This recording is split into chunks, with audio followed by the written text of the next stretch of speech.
Good evening. Welcome to another edition of the Monsters Den. I am Pete Pardo, your host, and my co-host today is none other than Chris Alo. And today we're going to talk about monster films because it's October, the month of Halloween, and you know what we all should be doing as we're getting ready for All Hallows Eve on the 31st is to watch as many classic horror films as we possibly can.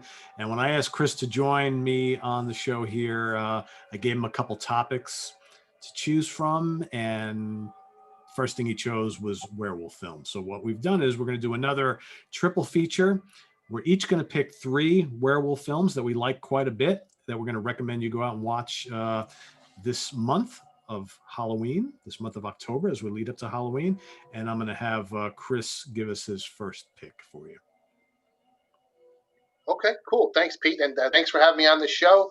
I know I've done a lot of the music stuff with Pete. For those who don't know me, I used to write for metal magazines when they were around. I was a lifelong horror fan.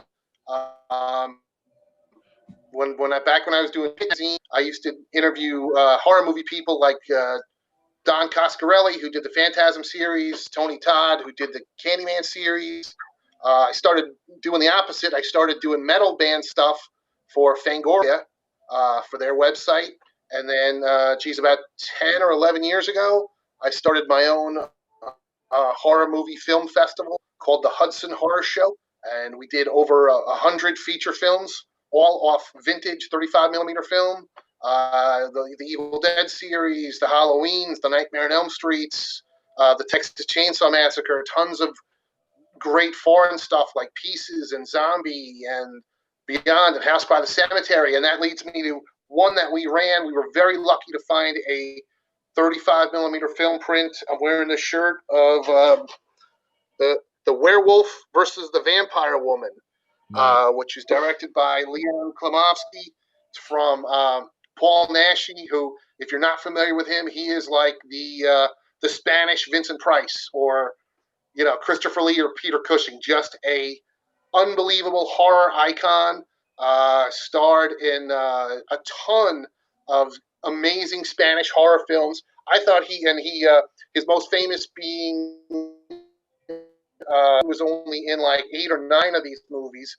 I looked it up. Apparently, he's in 12 werewolf movies, which blew my mind because there's a bunch I got to track down now. But my favorite one is Werewolf versus the Vampire Woman, which I could not find my DVD of. It was released on DVD under the title of Werewolf Shadow. But long story short, he gets shot by silver bullets in one of the previous werewolf movies, gets resurrected, and he tangles with two incredibly beautiful. Oh, there you go. Yeah, that's the one I could not find. He tangles with these beautiful Spanish female vampires who I would let them bite me in a second.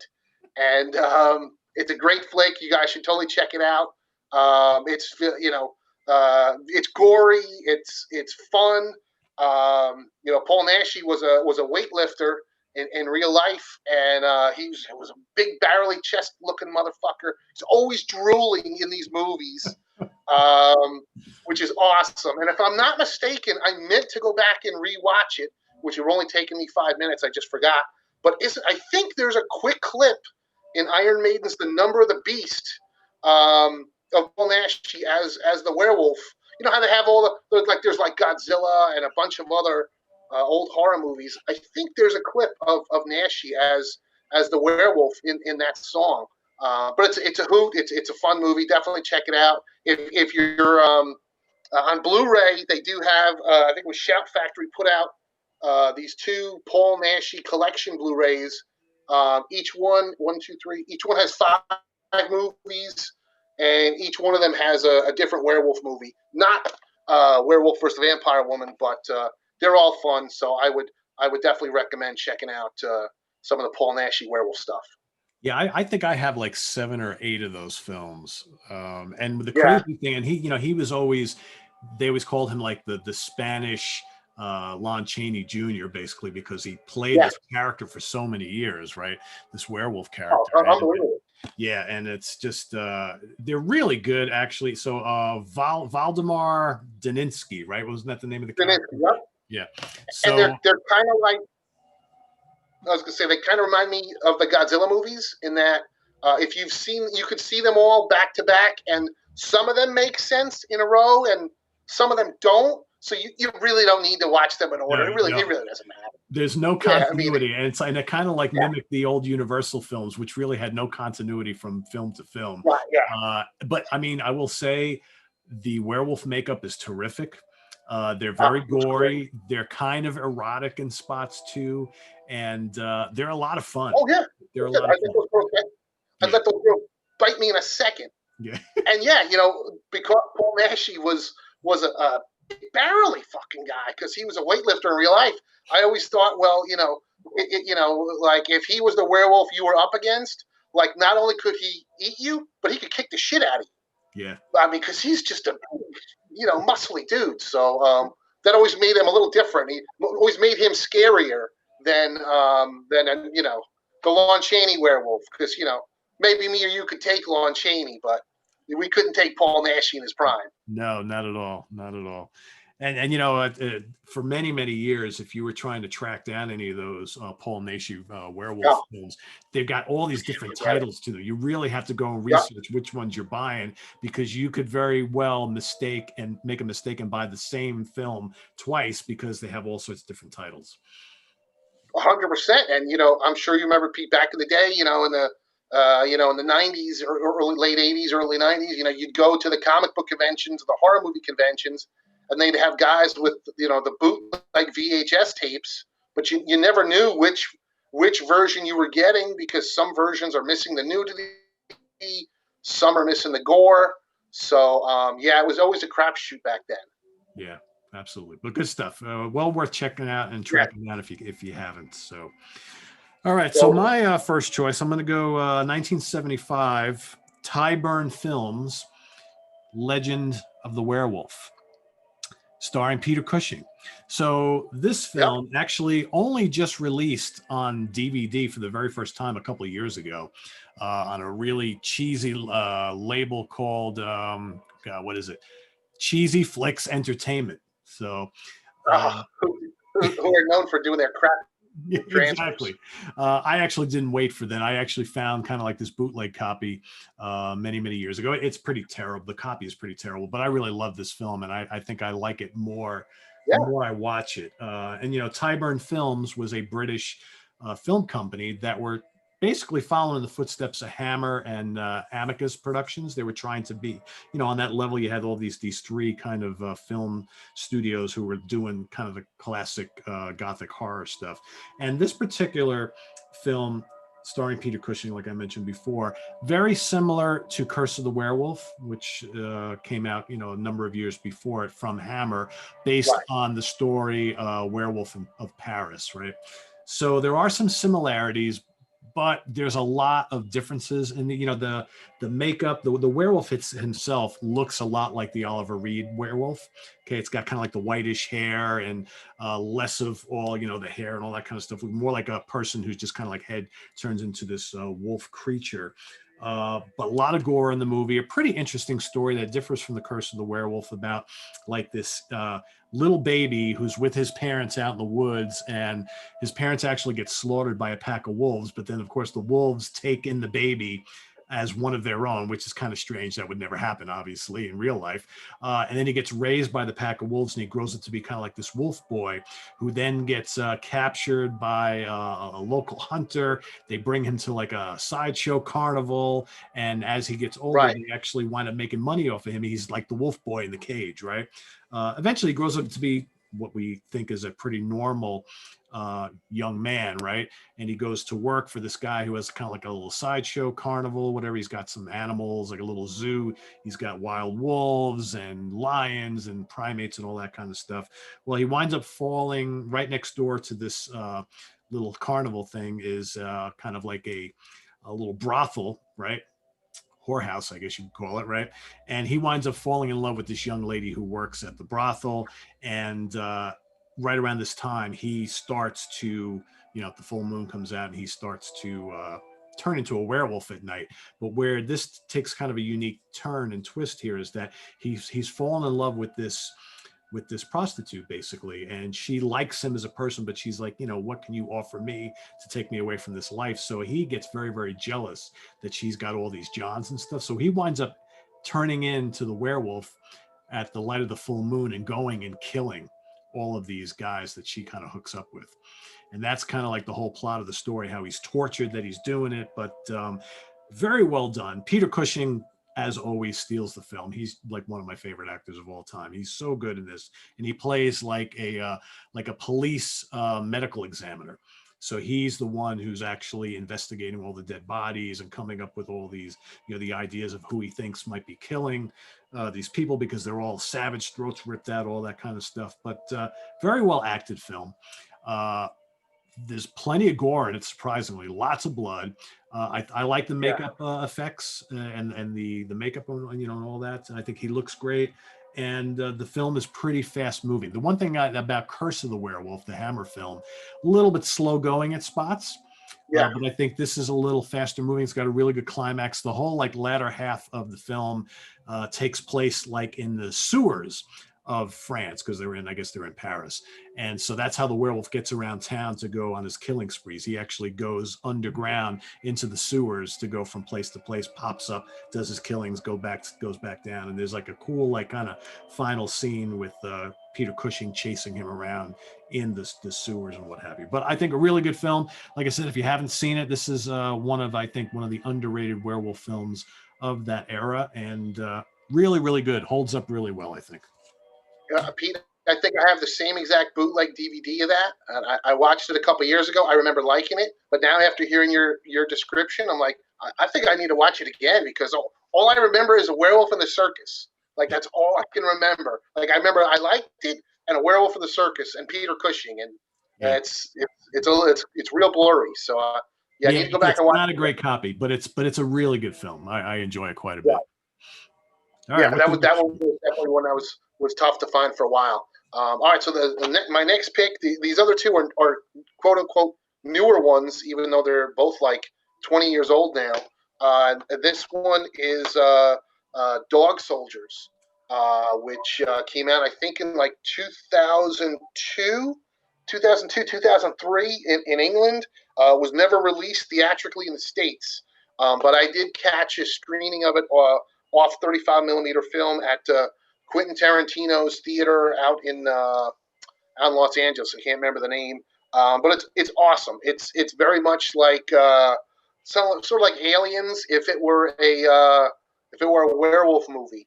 Long story short, a bunch of British soldiers are out doing maneuvers in the Scottish Highlands, and the other team that they're supposed to meet up with, when they finally meet up, it's not they're the normal teammates. It's werewolves, and they're big, very thin but very tall werewolves. Definitely reminded me of the werewolves from The Howling.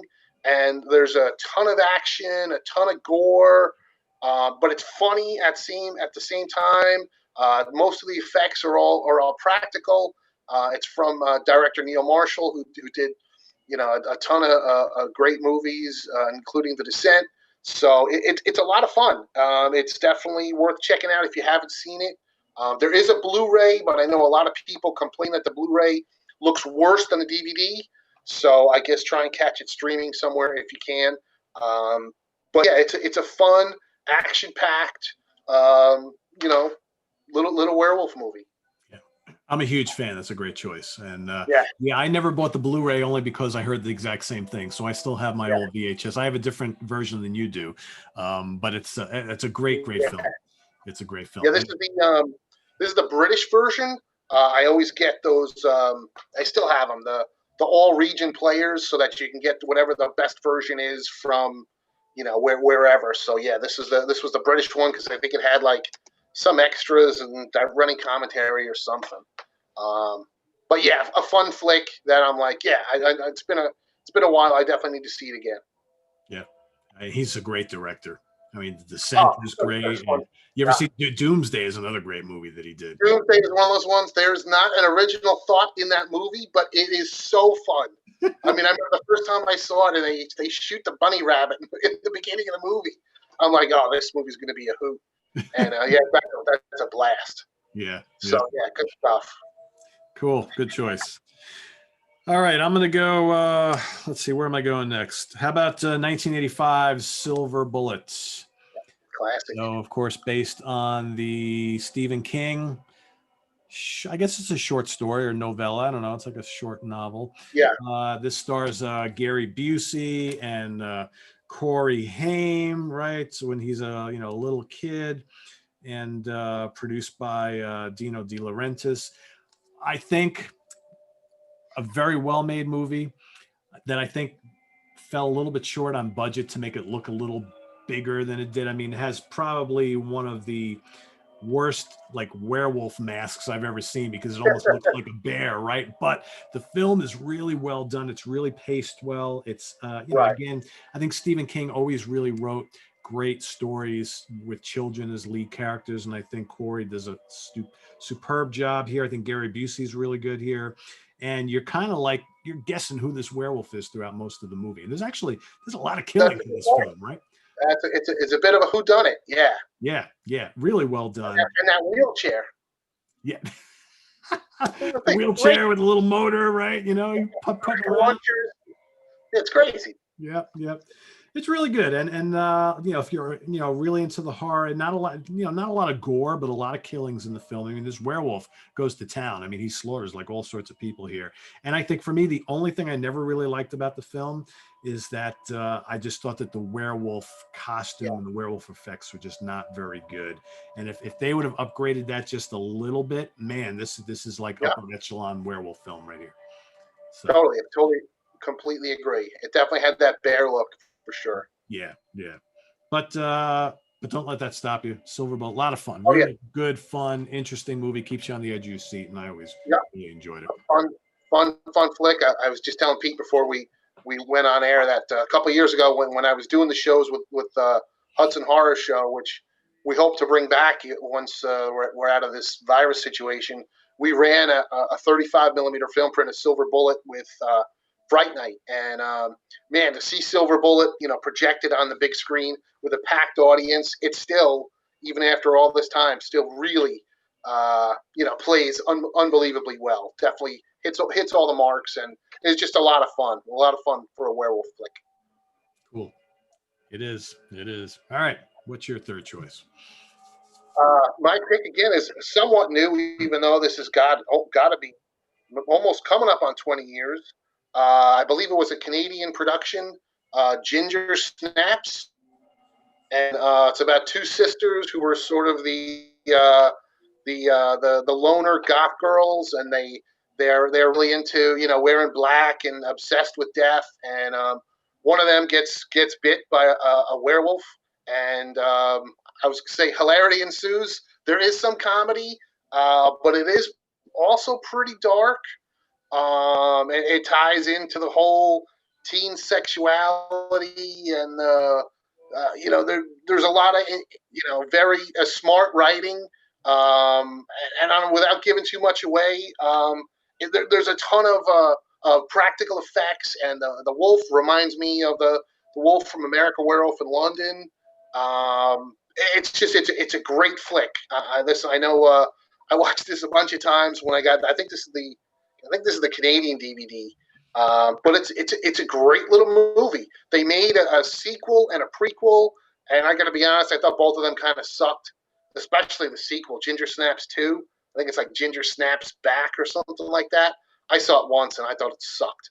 And then the third one was a prequel where the girls are like, I don't know, like in the Pioneer days or something. That sucked too. So if you're going to see one, definitely see this. This is actually streaming on Shudder right now. If anybody has Shudder TV, Shudder.com. So, but yeah, it's a great little werewolf flick. I mean, this and Dog Soldiers are, I don't know, probably the two of the last werewolf movies that I really loved. It's been a while, but I was thinking the other day, like there's just not that many And I guess they never made as many werewolf movies as they did, Frankenstein and vampire movies. Yeah, the werewolves always kind of got the shaft. I mean, they're out there. You can go find them. There's been a lot of like straight to video werewolf films, but they're kind of Right. suspect in quality. Although they're well, one I was going to actually talk about tonight. I'll probably save if we do with part 2 of this Spanish film called Attack of the Werewolves, which is actually really good. It's got kind of like that comedy horror thing going on, which a lot tend to do, but. Yeah, definitely. The werewolves get a little overlooked by horror directors. Right. I mean, even if you look at the Hammer films, okay, they made a ton of horror movies. They made a ton of vampire movies and Frankenstein movies. They even made a ton of mummy movies, but they made one werewolf movie. Like, well, what? Yep. And then okay, Universal made, they did a couple werewolf movies, but I feel like they did way more with Dracula and Frankenstein. Yeah. We gotta do something about that, Chris. I'm telling you. All right, my final pick today. I really enjoy this movie a lot. I really like it a lot, and anybody I talk to who likes werewolf films, I always really pimp up this movie quite a bit. 1996's Bad Moon, starring Michael Paré and Mariel Hemingway, and a very cool German Shepherd dog named Thor. This is a terrific little film. So basically, and it's not a big budget film, but it really doesn't need to be. So the premise of this whole story is, so you've got Mariel Hemingway is a single mom. I think her child is like maybe 10 or 11, something like that. And they have a dog, German Shepherd named Thor. And they live, I think it's out somewhere in the Pacific Northwest somewhere. And she's like a lawyer. They got this really great, expensive house on the edge of a development out near the woods. And her younger brother, the movie starts off, he's actually out somewhere. They don't really tell you where, but there's like natives and things like that there. I guess he was like some kind of either a scientist or something like that. Anyway, they're out there. He's with his girlfriend and all the natives and whatnot. They're camping out in the woods, doing some kind of, whatever it is they're doing. And the camp gets attacked by a werewolf. Werewolf slaughters his girlfriend and bites him. He winds up killing the werewolf, but then of course you know what happens. You get bitten by a werewolf, you become a werewolf. So then he comes back, I guess, to the States or wherever, and he's now living in like in a trailer out in the middle of nowhere, and all of a sudden people start dying and there's killings all over the place. So finally the siblings get in touch with each other, and he tells her that, there have been all these killings where I'm at. I don't know what I'm going to do. I might have to be on the move somewhere because I don't want to be around where all this is going on. She goes, well, why don't you bring your trailer and come, and you can park your trailer on our property and come stay with us. I haven't seen you in so long. So he's like, oh yeah, I could probably do that for a short period of time. Right. So long story short is he does that. The dog knows something's up with the brother, because obviously dogs have that keen sense. So what he winds up doing, without giving too much away, is like whenever the moon is full, because she convinces him to stay there for an extended period of time, he actually goes out into the woods. He says he's going out for a jog. He goes out into the woods and he has handcuffs, and he handcuffs himself to a tree, then turns into the werewolf so he doesn't hurt anybody, right?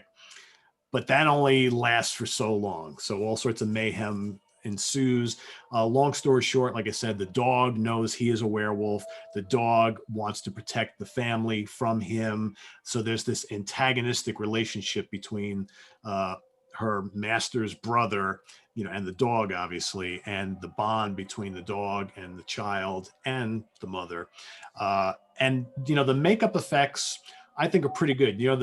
The werewolf in this film reminds me a lot of the big, tall, thin werewolves in Dog Soldiers. Okay. And it's mostly all done with like animatronics and an actual costume. And I think the dog, the head costume is wonderful, really, really good. Got the long snout, and you can probably, I don't know how well you can see, but that's it right there. That bottom picture there. I've never seen that, Pete. I highly recommend it. It's really it's pretty gory too. Okay, cool. I actually added it. It's on Shudder, and I just added it to my Shudder watch list. I think it was just last night, because I was like, I never saw this. Yeah, I love it. You know, if you're a dog lover, you'll love this film because the main one of the main characters is the German Shepherd Dog. Thor, Yeah. and you know if you've owned a dog before, you'll know the bond between owner and animal, and that's great. And I think you kind of for most of the film you feel a little sympathy for the brother who's the werewolf, but then at some point that kind of stops happening, right? But I think like I said, there's plenty of killings in the film. There's lots of gore, and the whole last half hour of the film is actually pretty gripping. It's a really good finale, so I dig it. I've always really liked it a lot. When this came out, this was in the mid '90s. Didn't really get a lot of attention, but I remember I saw it on cable TV, and once I was like, "Oh, this is great!" And I went out and bought the DVD immediately, and I dig it. If you have, it's probably a little known film that I think anybody who likes a good werewolf flick will definitely appreciate it. Awesome. I'm gonna have to watch that one, right? Because like I said, it's on Shudder. I just saw the listing, and I'm like, all right, that one I gotta watch it. All right, well, let me know what you think. I definitely Yeah, want to know for what you sure. think. So cool. So there you have it, everybody. You got 2 triple features here set up for you for this week for some good werewolf fare, right? And I know there's a lot of other good ones. So if you'd like to see Chris and I do, we talked about how the werewolves don't get enough credit, don't get enough airplay, don't get enough traction in the theaters in the history of filmmaking. I'd be happy to do a part 2 of this if you're up for it, Chris. Sure. Okay, Absolutely. sounds good. So, just do work. all right, so you'll get in a couple of days. You'll get some more werewolf action from us. Visit us on the web at www.seaoftranquility.org. We're on Facebook. We're on Twitter. Of course, we're here on YouTube all the damn time. So everybody, the drill during the month of October. Check out what we got on offer here. Some of our recommendations. Hopefully, you get a chance to go watch some of these films as we lead up to Halloween. And let us know what some of your favorite werewolf films are in the comments and feedback below.